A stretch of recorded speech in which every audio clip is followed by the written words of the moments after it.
So here I have my completed chassis assembly. Now it's time to wire it up, and I've been having a hard time trying to figure out what to wire up first.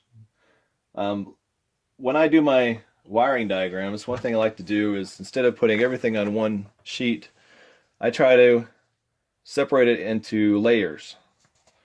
And so, for example, one layer would be the AC power, another layer for the preamp wiring, another layer for DC power.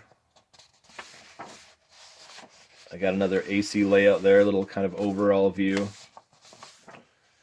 And so when I was looking at this, there's not a lot of space between my tube sockets and these tag strips here. And so what I want to do is wire up everything that goes to these tube sockets first. So that would include the input jacks, the heater wiring, any wires that go from here to here. And so I'll go ahead and I'll do that, and then I'll come back and check in. Okay, I've got the tag boards removed from their mounting locations, and I wanted to talk a little bit about the heater wiring. Here we have a feed through that comes from our power section of the chassis down to the preamp section of the chassis. You can see I've mounted a corresponding tag strip nearby that location. And what's going to happen here is the heater wiring is going to come from the transformer here, and then I can split it off to my rectifier tube, my power tubes, and also off to my preamp tubes through this feed through. Now, one of the reasons that I had chosen the Marshall 18-watt power transformer was I have a friend at work, and I was talking to him and saying, hey, give him some background about him. He's about 73 years old, and in his younger days, when he was about 15, he started going to the TV repair shop just a couple blocks away from his home. He'd take his red wagon and he would load broken chassis onto his red wagon. He'd take them home, strip them of parts, and use them to build amplifiers. So he's well versed in tube amplifiers, and the advice he gave me is if you're going to have a tube rectifier, make sure that you have a separate winding on your transformer for the heaters on your rectifier tube. And the Marshall 18-watt power transformer, while I had previously selected that as probably the best suitable thing that wasn't outrageously priced, it had a separate heater winding for the rectifier tube. So that was one of the reasons that I had selected that. Now this transformer does have a center tap for the heater winding, but one thing that I have found to be very helpful in my builds is I've bought these 100 ohm 1% resistors. These are 2-watt resistors, and I'll often build a center tap, an artificial center tap I should say, out of these resistors, and they will take a loud amplifier and the hum will go absolutely to nothing. So you can build a really quiet amplifier if you have this problem. I'm not sure if I'll have this problem. I might try it without these resistors, but if I do need some balance, I have that option, and I'll just install those on that tag strip. I want to talk for a moment about the heater wiring on this particular amplifier. First thing off, since the chassis is in two sections, the preamp section here and the power amp section here, there are these little feed throughs to go from in between each section. And here is a good place to bring the heater wiring in. I'm not sure if that was the traditional hole to do that, feed through to do that. But as you can see on the power section, what I've done is I've added a 3-position tag board right here, and what I'll be doing is bringing the heater lines over to this location, and then from here they'll go to the power sockets, power tube sockets, and then they'll go through the feed through into the preamp section. One thing I should mention about heater wiring, sometimes you don't have a center tap, or sometimes you've got a manufacturer that is not of great quality with an imbalanced center tap. And if you want to get rid of the hum for that, you can use the old artificial center tap trick. A lot of people do this. You just take two equivalent resistors, disconnect the center tap if you have one, and then you'll connect one leg to one side of the resistor, one leg to another side of the other resistor, and then the other leg you'll combine and you will attach that to ground. I would recommend using 1% resistors. I've tried this method using other resistors and I've still had some hum, but every time I use a 1% resistor, then the hum just gets eliminated. It's actually quite amazing what it does. So I don't know if I'll be using these resistors on this amplifier. I think I'm going to wire it up without just to see how it works. Just in case I need them, I have these tags here, and I've also soldered a grounding lug to this bolt on the transformer. Sorry, I didn't solder it in there. I just tightened it down there with the mounting nut. So it's tucked in there, and that'll be a great location for me to get the common ground for the resistors that may go across there. Another thing I want to talk about with the heater, you notice that I didn't mention anything about wiring up the heater on the rectifier tube. One of the advice that I was given from one of my friends at work, he happens to be about, I'll give you a little background about him. He's 73 years old, and in his heyday, back when he was in his teens, what he did for fun was he would take his little red wagon, he would take it down to the TV repair shop that was just down the street, and he would pile broken TV chassis, of course these were tube TVs, onto the wagon, take them home. He would strip them of their parts. So he'd get the resistors, capacitors, transformers, tubes, and any of the good parts he would reuse, and he would build his own amplifiers. So he's been doing amplifiers for a lot, and his advice was, whatever transformer you get, make sure that your power transformer has a separate winding for the rectifier tube. And the Marshall 18-watt power transformer that I picked up from Mojo Tone was the only transformer I was considering that happens to have a separate winding for the rectifier tube. So that's pretty cool. Also, just a note about heater wire. This is a wire set that I picked up from Radio Shack back when it existed, I suppose. And it came with a spool of green wire, red wire, black wire, and all of this wire is solid core. I think it's 22 gauge. My green wire has all been used up. Luckily, the classic Vox wiring is in black and red, and so I'll be using this on this build to give it a little bit of similarity to the vintage circuit.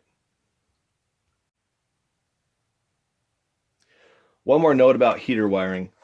I do like to use this solid core heater wiring. It's a little bit easier to work with. It stays in place. It doesn't try to twist on you when you try to maneuver it into certain locations. It's been quite nice. And one of the things that helps to have a quiet heater circuit is if these are tightly twisted together.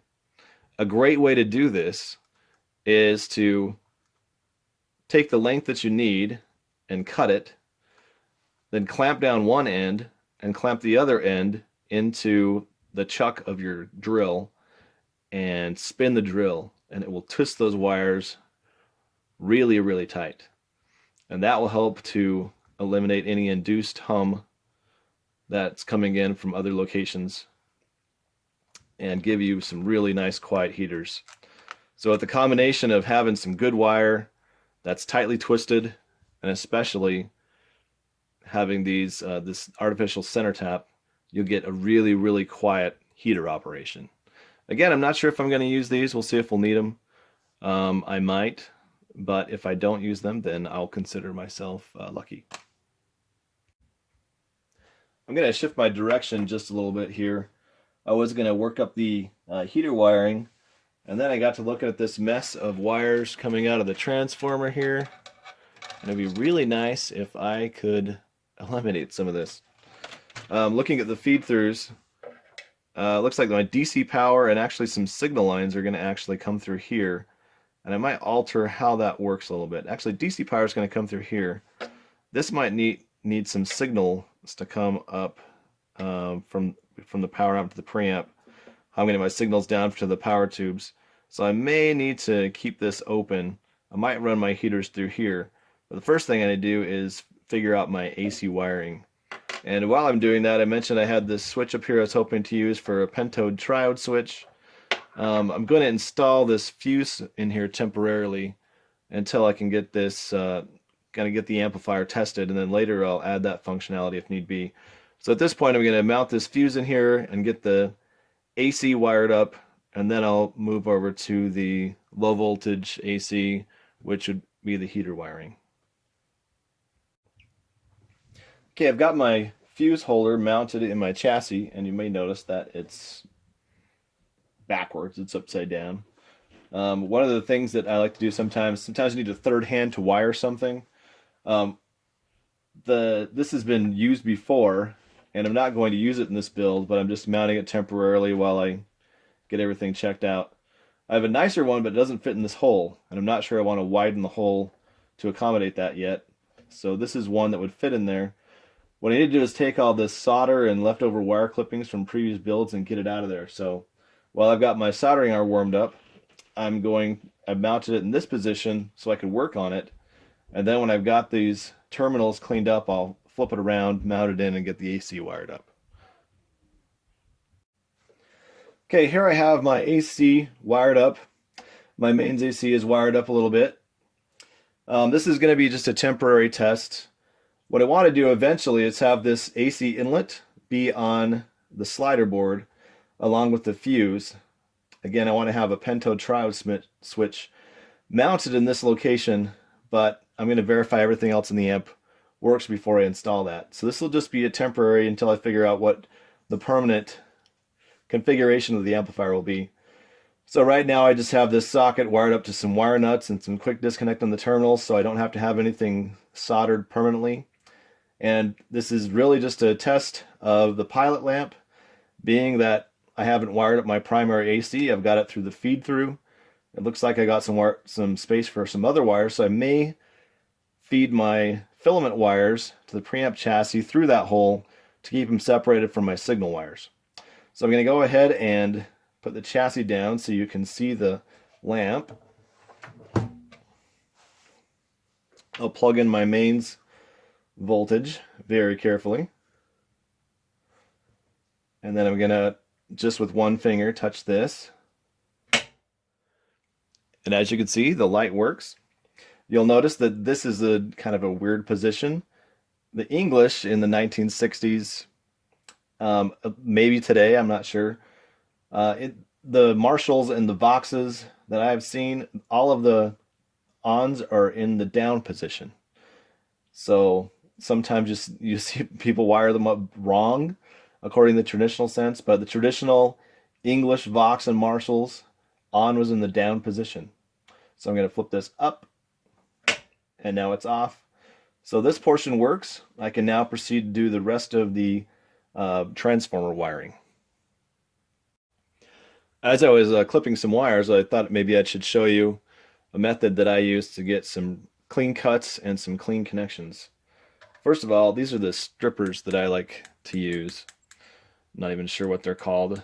They have a screw here to adjust the size of wire that you're stripping, but I don't even use that. I just adjust the tension that I put on the cutters here. And so what I like to do is figure out how much you want to strip, squeeze it together, and I twist a little bit until that wire starts to give away. And then when it gives away, I like to slowly twist and pull. And eventually it's just going to start to get easier to pull it out. Then you have a really nice twisted wire that will make you a really good connection. If you want to, you can tin that and make it easier to bend it around a lead or something and give you a little bit of solder there to make a faster connection. But this is going to help get a really good connection without a lot of fraying. Okay, I've had to take a little pause in my build to do some verification testing. For the rectifier tube, we have 3 wires on the 18-watt power transformer, a white wire, a yellow wire, and a white yellow wire. Now, often when you have a filament winding, your yellow wire is going to be your 5 volts. And here I have a kind of combination of 3 different colors. So looking at my data sheet here, the yellow says that it is for the 0 volts. The white says it's for the 6 volt line, and the white yellow says it's for the 5 volt line. Now that seems a little strange to me, so I'm just going to run a quick check and test to make sure that that is the case. So since I want the 6 volt line, I've got all of the rest of my leads. I've got my power transformer primary hooked up. All the leads that are kind of flying I have taped up, insulated. And so here I'm going to clip to the yellow, the black 0 volt lead. And then I'm going to clip to the white wire, the positive lead. Okay, I'm going to make sure that's not going anywhere. Now I'll have to plug it in.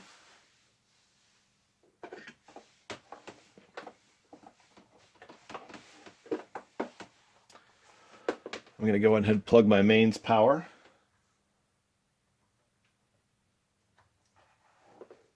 Flip it on. And that looks to be 7 volts. So that is going to be my higher line. I'll turn it off just to verify.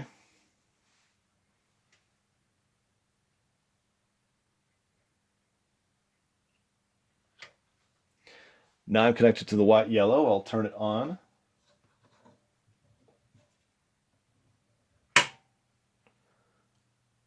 And that's actually a little bit closer to 6 volts. It's 5.6 volts. Now some of you might be confused because I've got a 5 volt tap and a 6 volt tap, but I've got 5.6 volts and 7 volts coming out of those taps. Well, the transformer doesn't do any magic or regulation. The only thing it does is transforms one type of voltage into another. So if we have 120 volts coming in, we're going to have 6 volts or 5 volts coming out of those lines. But if I take my multimeter and go ahead and shove it in the, unplug my soldering, I'm going to shove it into the mains here. And as you can see, I have 123 volts coming in. So that 3 volts is going to translate to a higher secondary voltage. So my main voltages are going to be higher. My high voltage secondaries will be higher. And my low voltage secondaries running the heaters will also be a little higher. Okay, I've got my power transformer wiring connected and cleaned up. And now it's time to run my heater lines.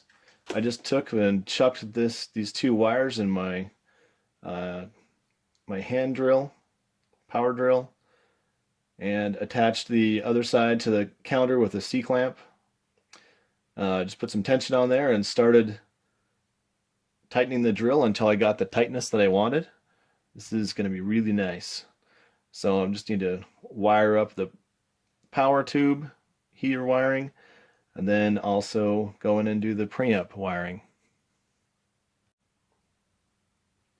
Okay, I've got my heaters wired up. Here's my preamp heaters. They feed through this the same part of the chassis as the mains voltage comes in.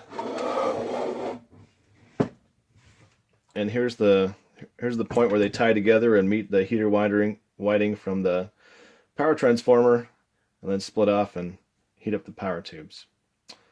Again, the rectifier tube has its own heater winding, and I've got that connected to pins 4 and 5 on the rectifier. So the next step is to turn off the lights, plug in some tubes, turn on the switch, and see if the tubes light up. Okay, here we are at the part where we're going to do our first function test on the amplifier. This is one of the most exciting parts for me. You've got everything wired up, from your AC mains to your heaters. And now you're going to plug in your tubes and make them glow for the first time.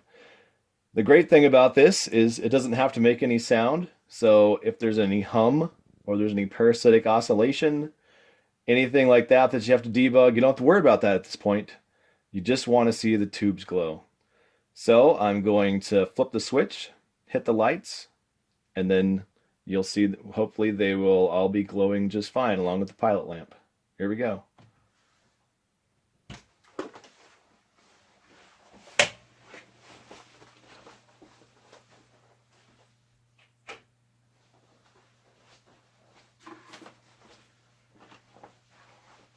And there we go. It's a little bit more difficult to see the EZ81 glowing, and especially the preamp tubes. But if you look kind of at an angle, you can see that they are indeed glowing. So I've got good heater voltage to all my tubes. And so it's time to pull them back out and move on to the next part. I wanted to mention a little bit about the tubes themselves. These are tubes that were pulled out of a Hammond tone wheel organ. I think it was an H100 series.